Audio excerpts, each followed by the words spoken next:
So hello folks, this is David Travis here with a review of various UX portfolios.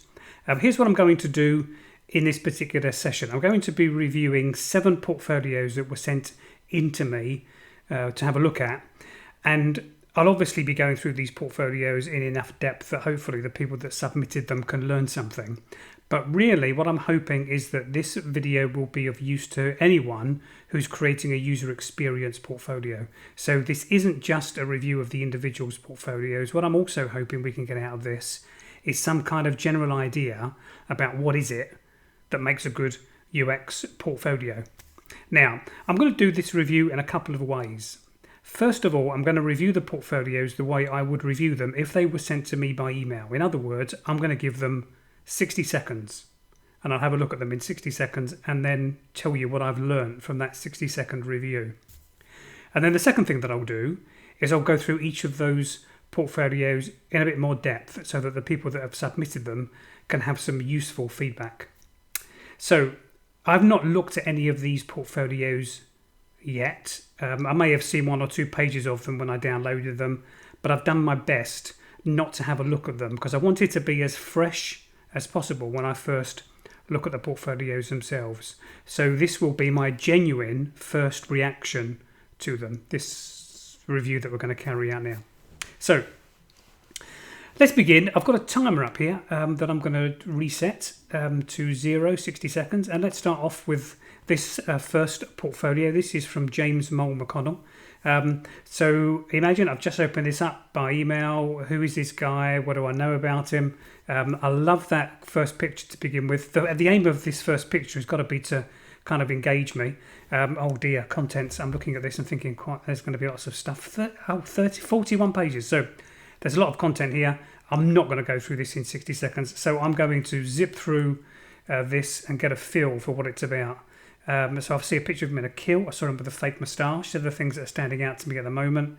A man who knows how to use post-its. Is why and why not are important questions.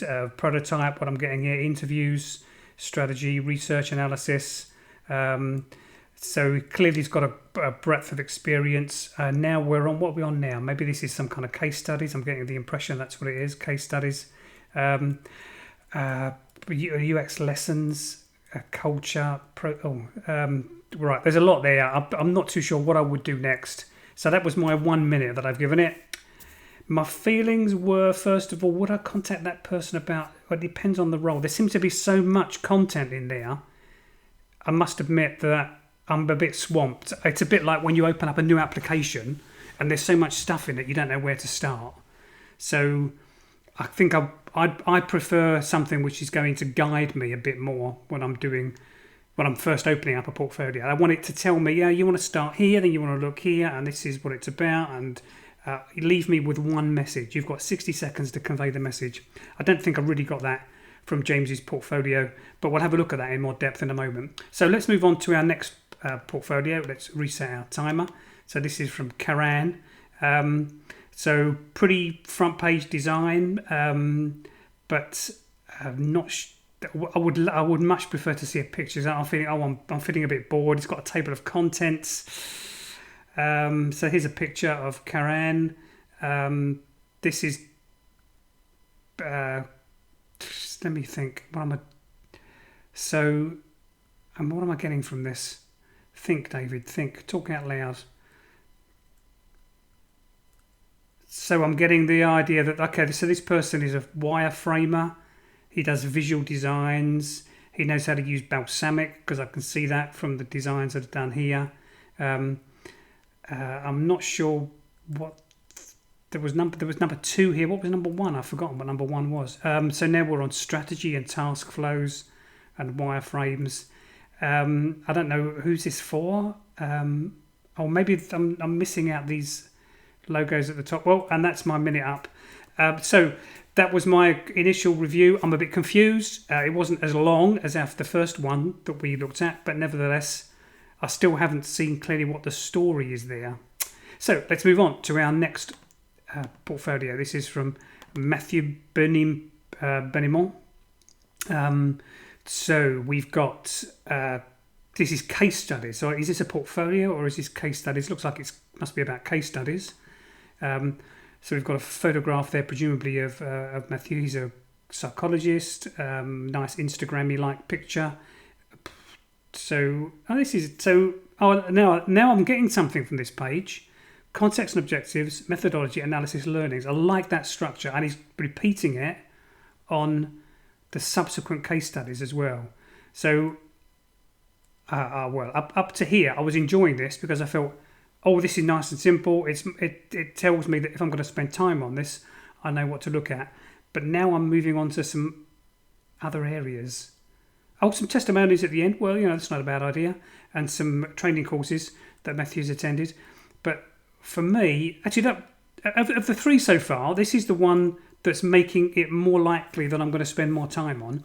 And that's partly because there was a very clear structure to the individual pages that I was looking at. I could see what I was being pointed towards. So let's move on. Look at our next one from Jill Menelli. And we've got a picture at the front, so this picture says to me, oops, let me reset my timer. So what does this picture say to me? This picture says to me, visual designer immediately, because it's got loads of coloured crayons and so on. I don't know if that's the case or not. Let's have a look through this. So case studies. So this is going to tell me about 2 case studies, presumably.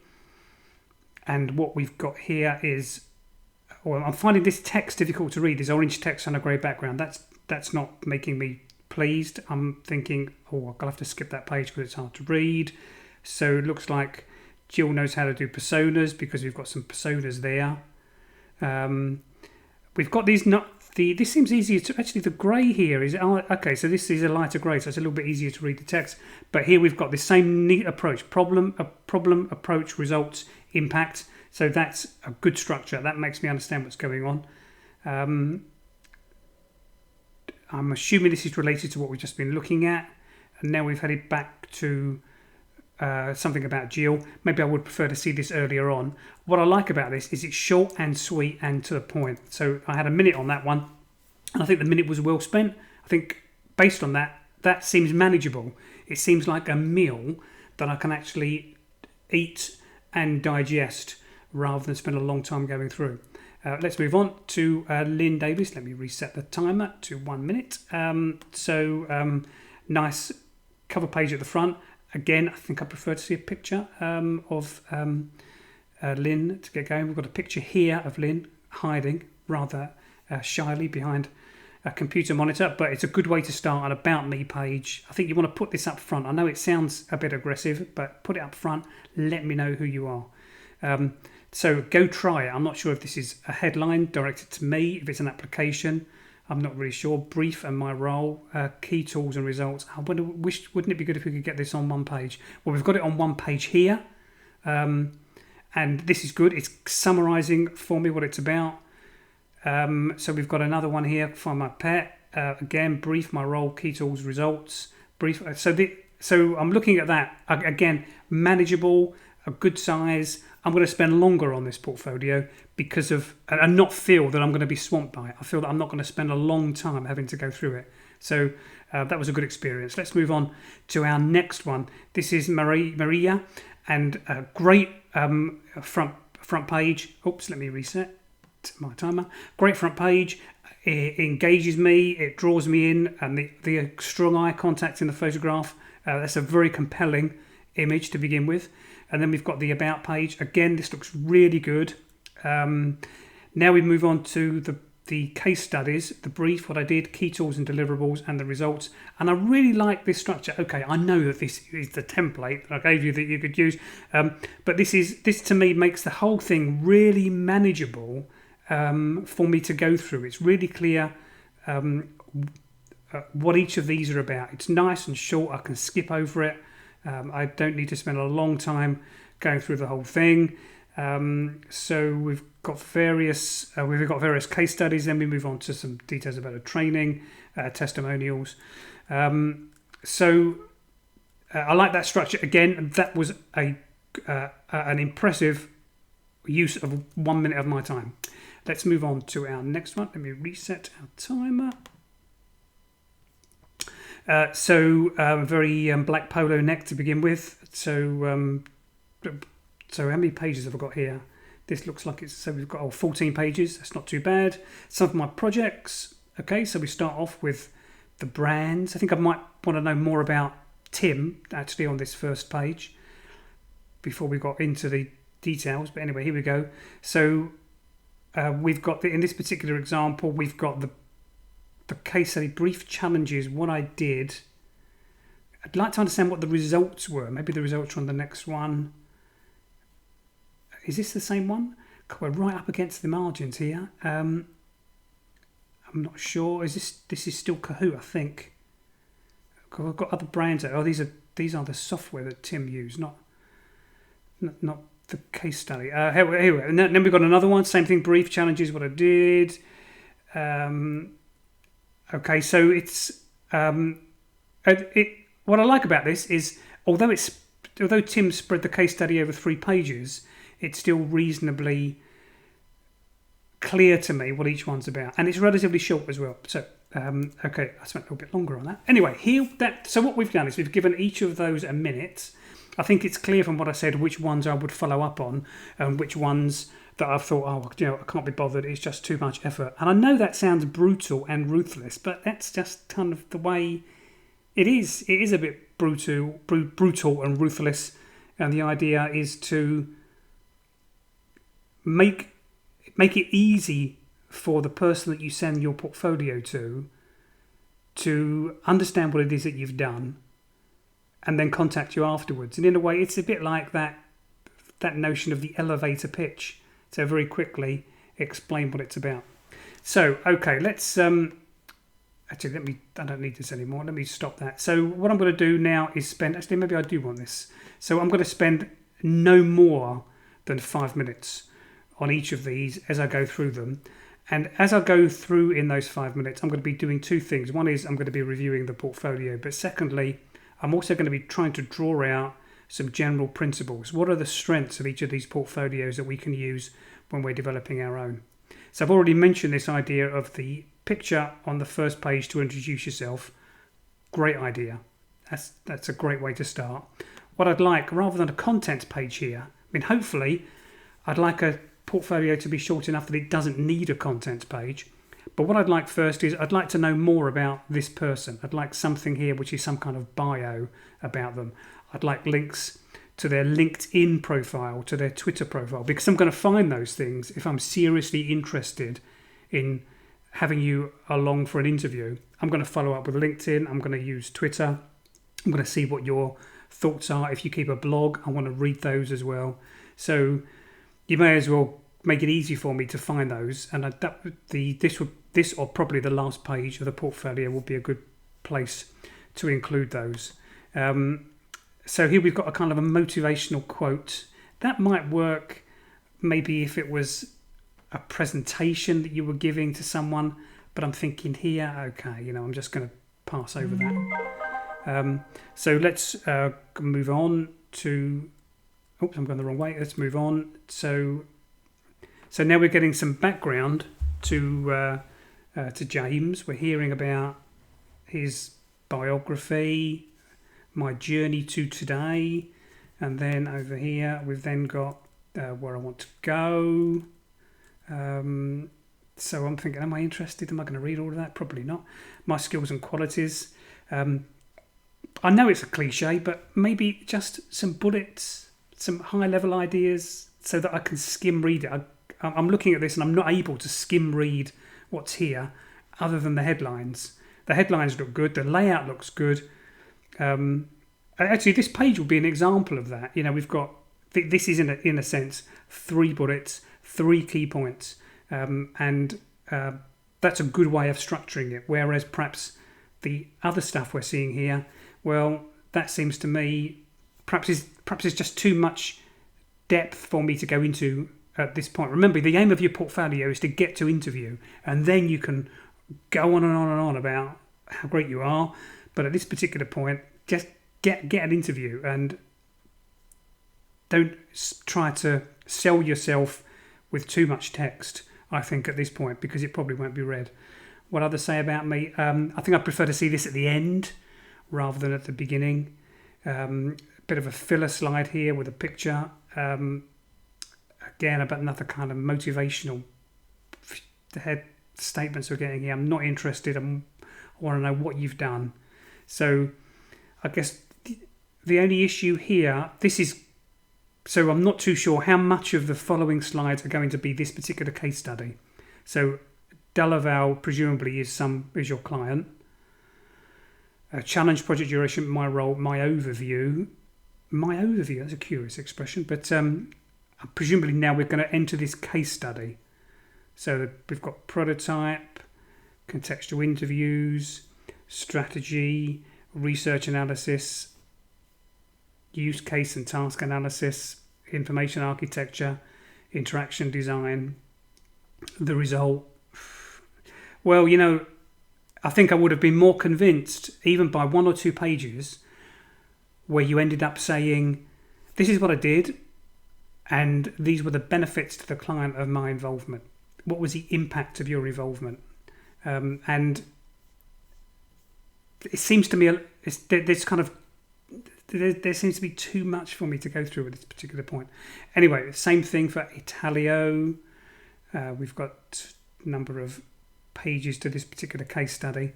And each particular screen in the portfolio looks good here. Each particular page looks good.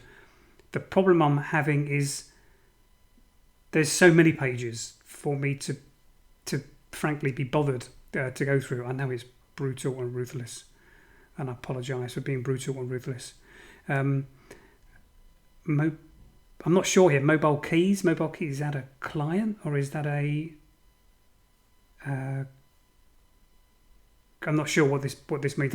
So I guess one of the problems is with some of these brands, it's not always clear to me if they are clients or if they're something else. Like here, UX lessons. Obviously, that's not a client. But what's this about? So that's 5 minutes. It's overall the strengths, I think, of this particular portfolio are: it's got a strong visual design.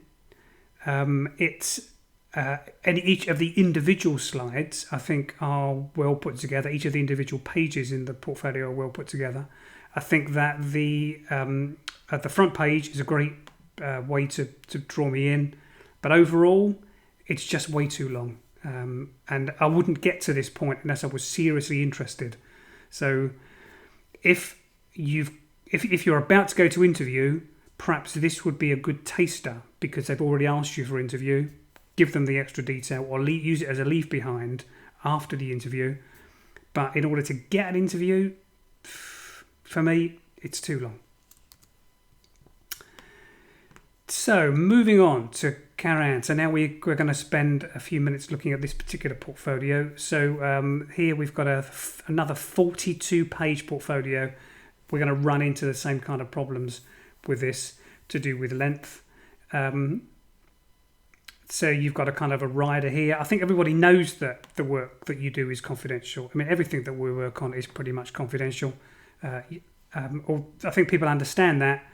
It's not necessary for you to include that as a rider on the front page. It almost looks as if it's an excuse. I'm sorry, I'd like to include this extra detail, but I can't. My suggestion would be to leave that off because people accept and know that. They know that's the case. Another table of contents, don't like it. Don't like a table of contents.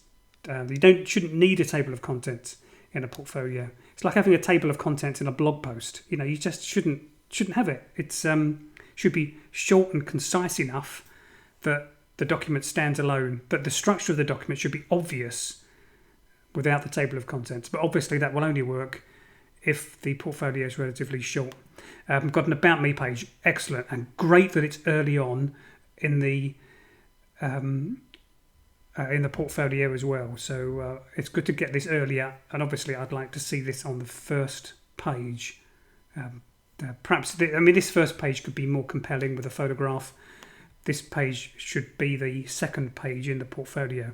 So now I'm assuming that we're going into some kind of series of case studies. So here's the problem, and it's the same problem that we had with the previous portfolio. We've got user 360 degree. I don't know if that's a brand or if that's the title that Karan is using for this particular case study. So I'm not too sure what that title was about. We've got an idea of the big picture. Now this is an interesting aspect because we've got a very big picture here of a UI. It's not clear to me if Karan did the UI or not. So over here it tells us what his role is, and it says guiding visual designer, but it's not clear to me if that means that he designed these screens.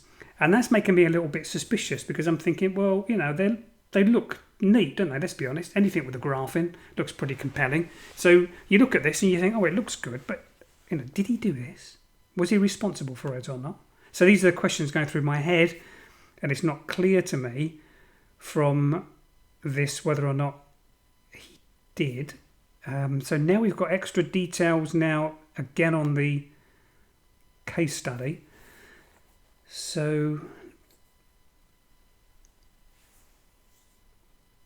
I've got no idea what this is about. This to me is complete gobbledygook. I don't understand that at all. UX strategy, research, designing the app testing. Is that strategy? I don't know really. I don't really see that as strategy. Persona development, right. We know what personas are. This is an example, presumably, of the persona. Okay, so you can do a persona. Well, I think I'd like more than just bringing a persona in. Personas aren't hard to do. At least made-up personas aren't hard to do. What I want to know instead is, based on the fact that you produced this persona, what happened next? What did the personas get adopted? If they didn't get adopted, why not? What would you change next time you did personas based on this particular activity? How did you learn from this activity? What challenges did you find that you faced when you were developing these personas? Rather than just showing me a persona, I mean, that doesn't show anything of any. There's no depth there for me in terms of knowing whether or not you're competent. So case use studies and tasks, use cases. Okay, paper prototype, initial sketches. Presumably you did these wireframes. Presumably you did these. Okay, now we've got several wireframes that you were engaged in. iPhone app. Why was the iPhone app produced? What's the evidence that you needed an iPhone app? Did you just get the job of doing the design, or did you actually check whether or not this app was needed? Did you challenge the client at all? So I'm getting lots of evidence that you can do visual design, but I don't want that. I want someone that can do user research, that can do prototyping, that can do design, that can do usability testing as well. I didn't pick that up from that first case study. And as we go through the other case studies, it's a similar kind of story. So there's too much content on each of those slides that make it worthwhile for me. Also, this is a waste of a last slide. What I'd like to see here instead on this final page is links to your social media profile, links to your the way you think to your blog, to your thought leadership, those kinds of things. So next up, let's return to this portfolio. 10 pages. So we've got this front page. Let's make this front page do some more work. Let's put a picture of Matthew on this page, and that then makes it a bit more compelling. At the moment, it's just the title. Also, it says case studies. I think I prefer this to say portfolio. Just why? Why do I want it to say portfolio? Well, case studies would work. I think if it's a portfolio, so call it a portfolio. Then we move on to a little bit about Matthew. This is I've got the benefit of being very brief. I'm wondering if it's too brief, really. Maybe not. I'll read it. It says cognitive psychologist. No. Okay, it's kind of it's an elevator pitch, so that's brief. And I think it's good. It's compelling. Now let's move on to this. Let's just jump over some pages. So who's this for? Is this a client? Oh, I think because Matthew's actually blurred out the client here, because of the fact that this is obviously going to be publicly accessible, this video, and I think because of that, I'm a little bit lost understanding where I am, which is obviously an artifact of the fact that he's blurred it out. So I don't know if these are the same clients or not. So I'm a little bit confused here. So let's assume they're different clients, different case studies. But actually, that's interesting, isn't it? That I don't really know that. I think it would be. I need something to know that each of these individual pages are individual case studies. Something clearer. Maybe that could be just something as simple as using different background colours for each of the pages to indicate that it's a kind of a different thing that's going on. Because obviously, when you use the same colour, they group together. But what I like about this, context and objectives, methodology, analysis.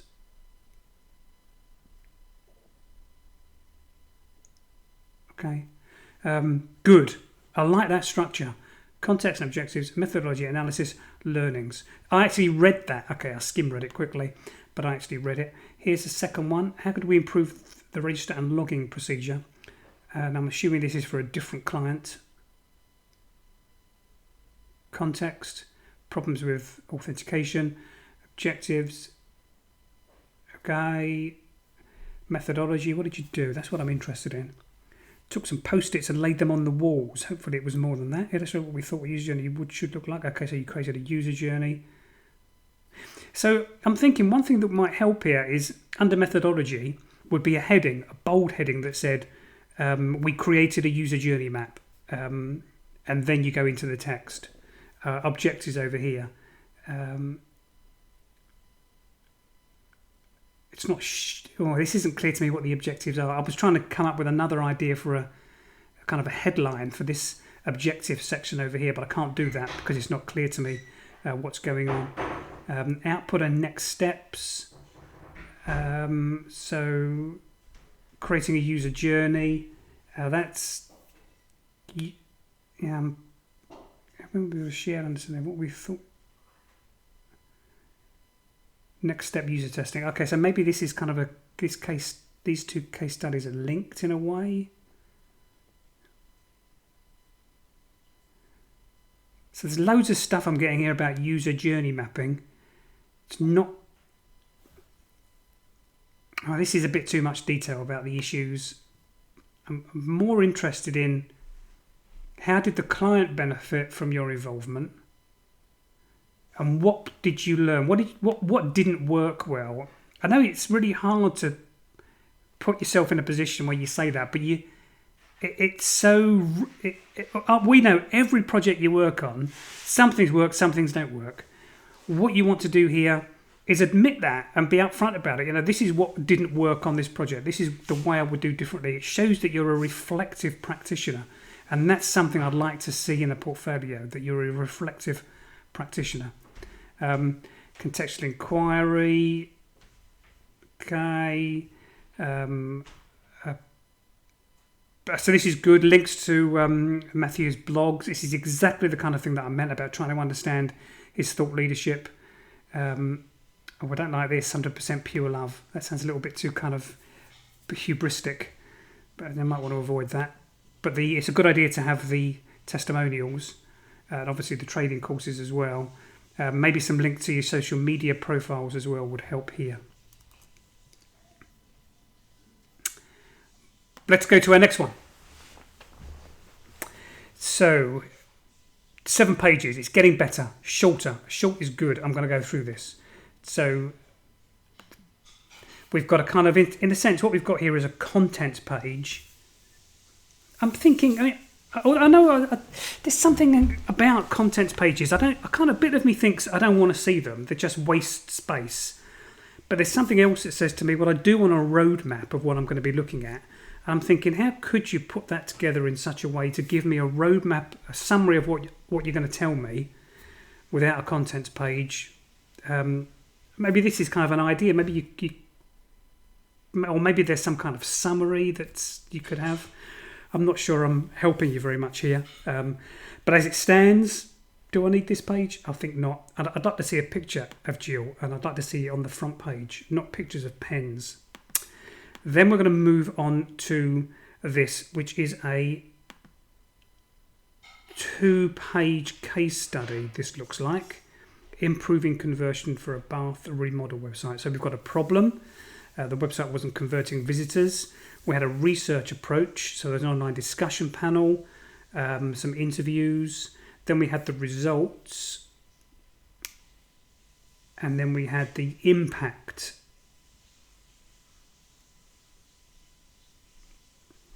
Okay, it'd be nice if we could have over here something like, I know you can't do it yet because you don't have, or Jill doesn't have the data, but something like, we increased conversions by 20% or something.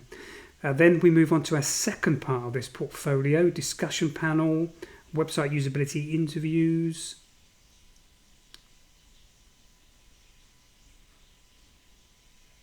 So where do the personas come in? So I've got this discussion panel, but what I'm looking at here is pictures of personas.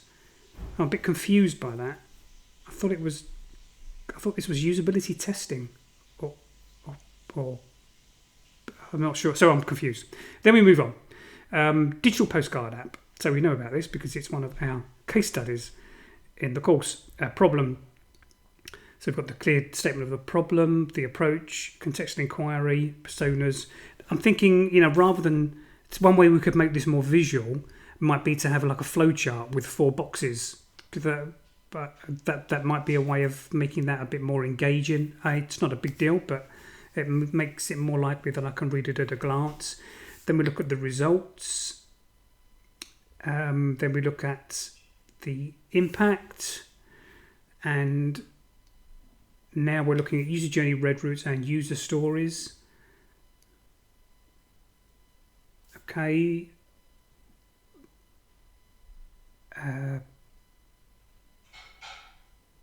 So this is interesting because there's one thing that occurred to me. I mean, earlier I said there's no point showing me a persona because I know what a persona looks like and I know that it's easy to create a persona. What I'm more interested in is how you develop the personas.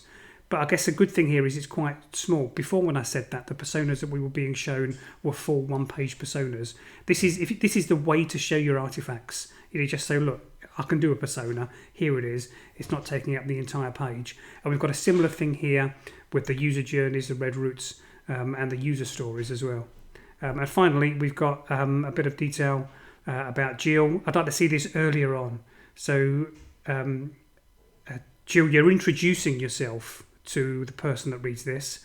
You don't kind of say, oh, and by the way, my name's Jill, after telling them all this stuff. You say to somebody, hello, my name's Jill. Let me tell you about the work that I've done. So this page really needs to be up at the front.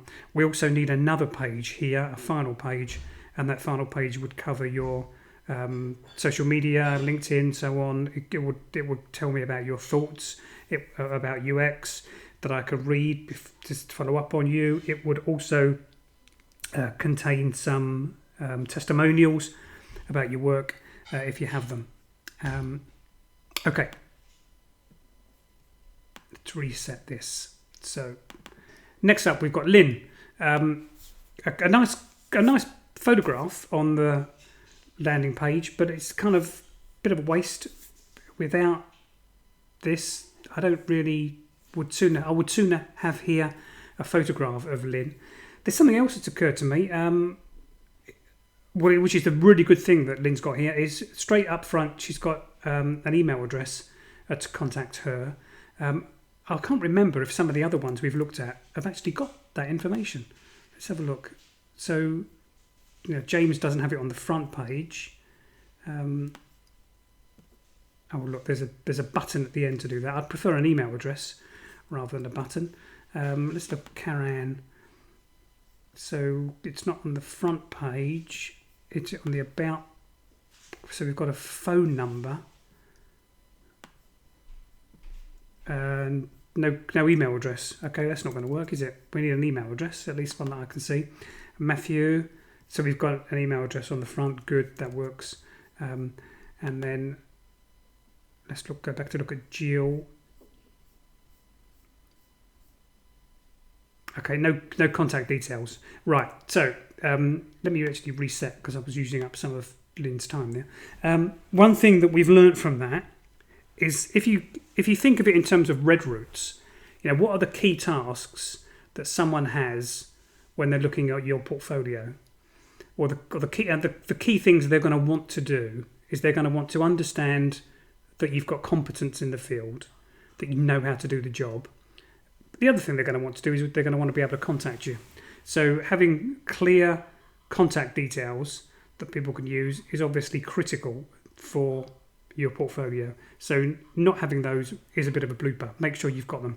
And Lynn's got her details clearly here. So we've got stuff about me. Let me just have a quick read through that. Okay, so this is a bit longer than the one we were looking at earlier, and I've skim read it, but I think it's about the right length. So you wouldn't want it any longer than that. That's working quite well. And then we move on. So this, I think I mentioned this when I did the 1 minute review. I'm not sure what Go Try It is. Is it a brand, or is Go Try It a kind of a motivational assertion that Lynn is making towards us? So I think it's very difficult when you work on these things yourself, because it's obvious that it's a brand if you work on it yourself. But to someone on the outside, they think, well, what on earth is this? Is this an application? Is it a company? Is it a microsite? What's it about? And it needs something in the headline, I think, to make that clear. But then we've got the brief here, and then my role. And again, these things are about the right size. Okay, you're speaking the right language. You can do personas.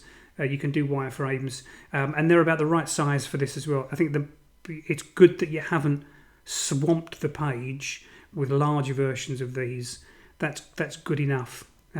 One thing that one thing I'm seeing here, and that's good, and I'd like to see it for the personas as well. And this applies to some of the other portfolios I've looked at.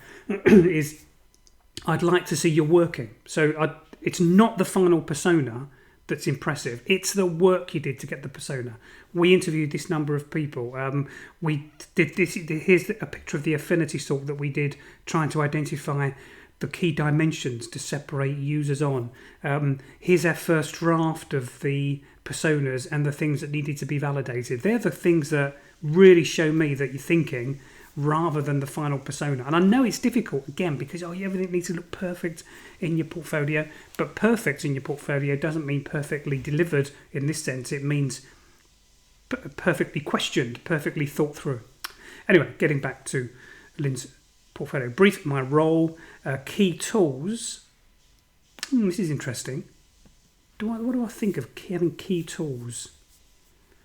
I think I tend to think of it more in terms of activities rather than tools. Tools to me sound like things like Axure or Moray. But I can see that this covers it kind of meets that requirement of showing that you know what you're talking about. This is your background. So maybe that's, I don't feel strongly about that. That's okay. Then we've got the result. Let's read this. The site was launched recently.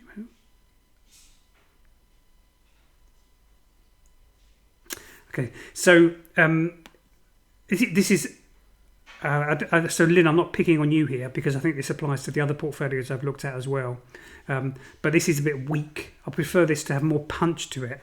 I want to know what metrics in the organisation got moved as a result of your involvement.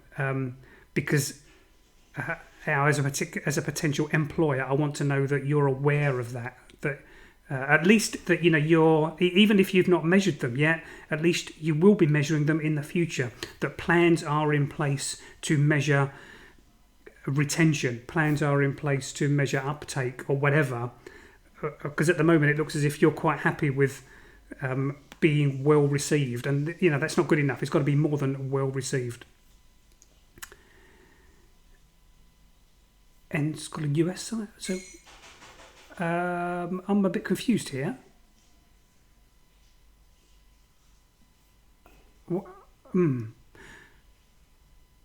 So I'm confused because we've got 2 pages here. Go try it, and then this page, and then we have a 3rd page called End Scholar US site. But we've been talking about End Scholar. I'm not too sure how this fits in. So perhaps I'm not too sure where that 3rd page is about. And then we've got Find My Pet. Obviously we know about this particular project. We've got a brief, my role, key tools, and results. Okay, this looks good. This is an example of what I mean about it being rough but perfect. So this kind of thing works really well. It shows that you are someone who thinks through their design, which is good. And then we've got another project here. We've got something to do with training. Okay, I think I would prefer to see your bachelor's probably identified first. I think your highest level qualification I'd like to see first. And as we've said on some of the others, I'd like to see your social media profiles. Okay, we've got LinkedIn, but are you on Twitter, Lynn? I'd like to see that as well. I want links to your articles too. Okay. So we're now looking at Maria's portfolio. This is 11 pages. We've got a description of about Maria. I'm assuming this is her hand. Maybe another picture of her as well would look good. Maybe a picture of her in context, working, kind of managing facilitating some kind of session. That might work well there. I'm just reading through the About section, or skimming reading the About section. Okay, it looks good. I'm wondering if am I finding it hard to skim read? Maybe I could do with more headings in there, or shorter sentences. But I'm being fussy, and that would work. And now we're looking into the portfolio itself, the brief, what I did, key tools and deliverables, and the results. So some of the things I like about this, the brief works well. What I did, key tools and deliverables, the results.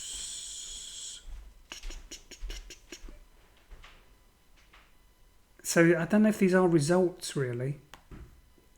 These are more like deliverables rather than results. And now I know it's difficult with this particular project because it was a made-up project as part of the training course. But results to me mean something like what, as a result of this work being done, what happened next. So those results there are more around the key tools and deliverables type. Although it would be difficult, I understand, for this particular case study to have results because it never got deployed. But perhaps for your other case studies, you can see where that would fit in. So here we've got stuff about personas. For me, this is too brief.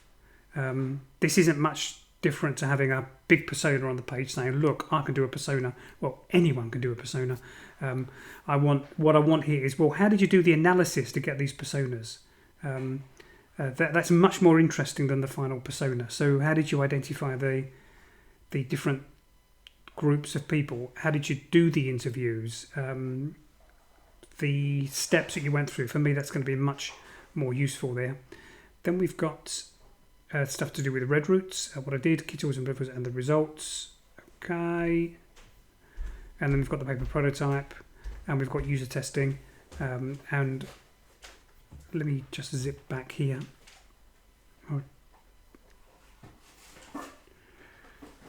Again, I think we're too brief with this in the descriptions here about what you actually did. It's I'm kind of asking for the impossible, really, and I'm aware of that. I kind of want stuff to be brief so that I can skim read it, but I also want it to be content rich so that I can understand what you did. So at the moment, this is so brief. I don't really know what you did other than I've got here user testing. There's just not enough information there for me. So I'd like more detail than I'm getting, and the same with some of the others as well. Let's move on to this backup software.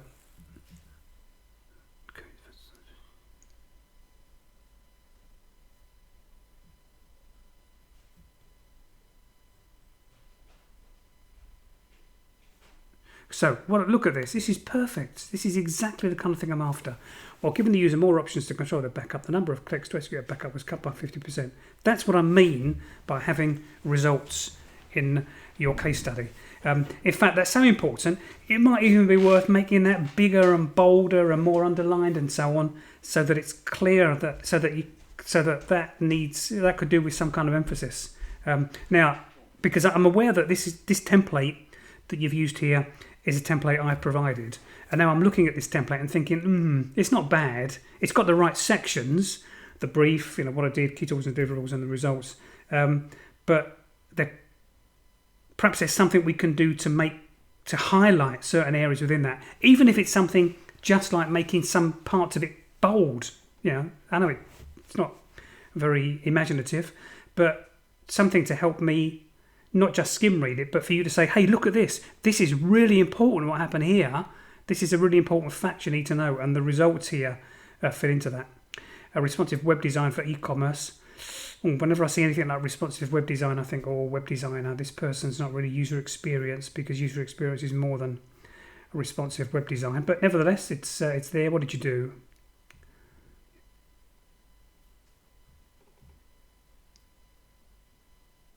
Okay. Fantastic results again. This is exactly what it's about. Brilliant. I love that. So it's interesting, isn't it, that where my attention's going is here. This is the thing that's standing out to me. And to me, these are just as important as everything else that's going on over here. So make sure you focus on those results. Then we've got stuff on training, got stuff on testimonials. Do we have... got a LinkedIn, good. Maybe things like, we've got a website as well, excellent. And I think I'd also like to see things like Twitter, so that I can also see your daily thoughts. Okay, so very good, very good. Now let's move on to our final one. I'm sorry to keep you waiting, Tim, but we're there eventually. So now we're going to look at Tim's portfolio. So we've got 14 pages. We start off with some of his projects. Now I'm assuming that this is the content page for this portfolio. If it is, perhaps explaining that, perhaps saying that it's going to be the roadmap for the portfolio would help here. Now I'm going to try and get an understanding of that. So we've got Kahoot was first. So this is all Kahoot. Then we go Pearson. This is Pearson. Then we go Carphone Warehouse. This is Carphone Warehouse. Hold on. What's that bit? Oh, and then About Me. So it is. Right, now. Okay, so this is the contents page. So what I would like here is About Me first. That's the first thing I want to get across. I want contact details and LinkedIn. If not on the front page, then on the second page. I want a photograph of you, Tim, on this front page as well, rather than just a black screen, because then we can make every page in this portfolio do a job, rather than just have like a cover sheet. Well, show me what Tim looks like. So Tim, this picture on the front page, that's where I'd like it to be. Now, let's go through one of the portfolios. Let's go through Kahoot. So it's an edutech startup. This is great. This is the kind of thing that I mentioned before about some of those brands. So Kahoot, I'd never heard of Kahoot before. I wouldn't know what it was about without that subtitle. So that's a learning point for me from these other portfolios we've looked at as well. Don't just have the brand, but below that, a kind of a headline summarising either what that brand is about or a kind of a description of what your involvement was or why this is important, this particular case study, and then that helps contextualise it for me. Then we've got our brief here. images of powerful teaching tools. We've got challenges. Okay, what I did. Tim did research, analysis, design, user testing, and then he came up with some recommendations. Okay, so what's missing for me here, let me just check, is... Oh, no, I was going to say what's missing for me is outcome, but outcome is here. So I think what I would prefer here is something more direct, more along the lines of Maria's portfolio, where we'd reduce clicks by 50%, something very measurable. I would prefer to have as our outcome here.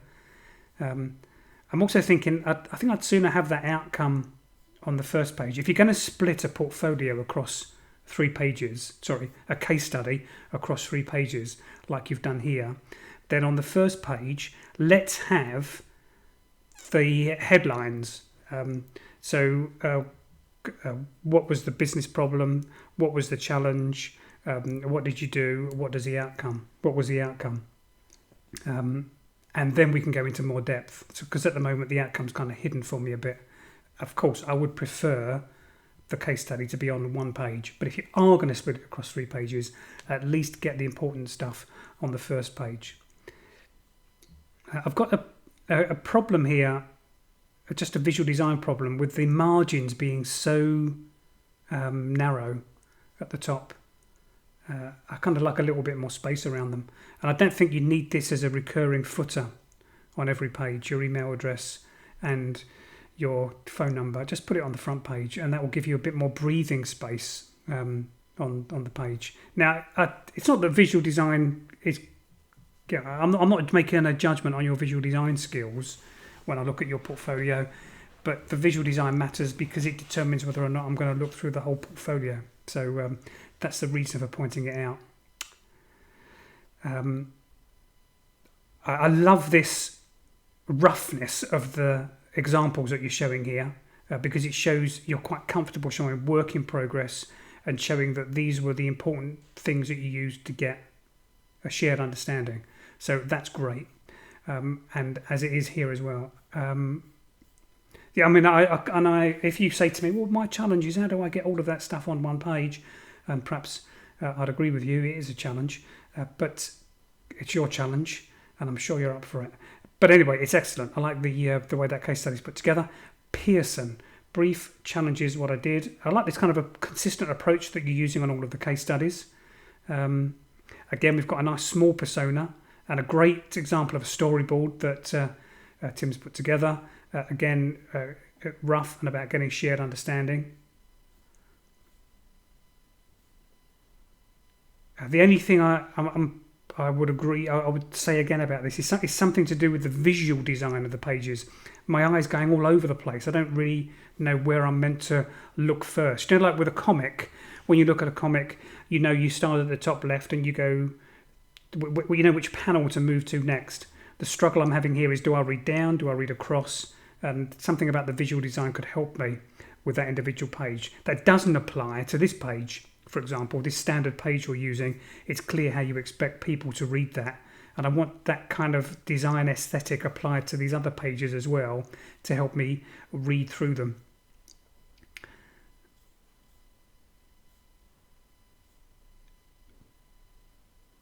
Okay, well, we've got another case study. So what I'm looking for is variety in the case studies.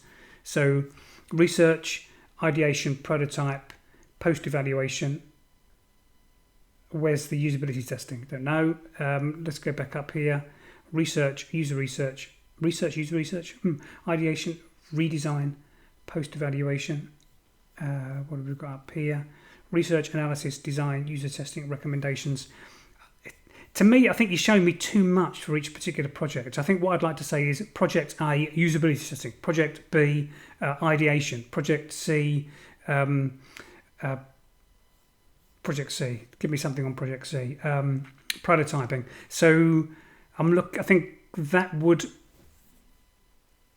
might be more easier for me to read than having a lot of stuff about each project, or at least say I did all of these things on the project, but here's the one I'm going to be talking to you about, just usability testing. Then We've got some stuff about publications. Then we've got some stuff about Tim. Tim, I want this up earlier in the portfolio. It's important. It's not like an appendix. You're the most important thing. It's your portfolio. I want to see you on page 2. Don't need this final page. These contact details can go on the front and that can get a shorter portfolio. So I hope you found that useful. If you submitted a portfolio, first of all, thank you so much. I really appreciate it. And I hope that you're not too downhearted after my review. I hope I managed to find good stuff in there, as well as give you some possible ideas for improvement. And by all means, if you don't agree, then drop me an email. Let's have a discussion in the Facebook group about how we could improve those particular portfolios, and indeed anyone else that's had the opportunity to look through them based on that video. What did you think? What did you think worked particularly well when we had the summary of those portfolios? What did you think stood out to you as being strong and weak? So again, let me just end by saying the kind of things that we've learned, I think, from that activity. We want a cover page with a photograph, and we want it to have social media profiles on it. We want a page 2, which is your bio. We want that up front rather than hidden at the end. We want case studies, preferably one case study a page, and we want the case studies themselves to be easy to parse and read. I want to know how to go through that case study. We want outcomes or results on that case study expressed from a business perspective, ideally with metrics. If you haven't got them, well, what metrics will you be collecting later on that you can provide, if only to show that you're business intelligent. You know what matters. And I think we also learn, ideally, you want to get those case studies on a single page if you can.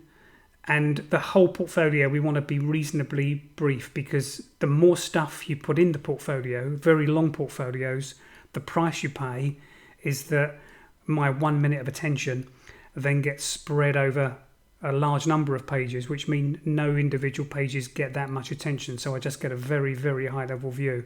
So a portfolio of around 10 pages or so, plus or minus 20%, I think feels like the right size for me. Anyway, I hope you found that useful. Leave some comments and let's create even better portfolios as we progress.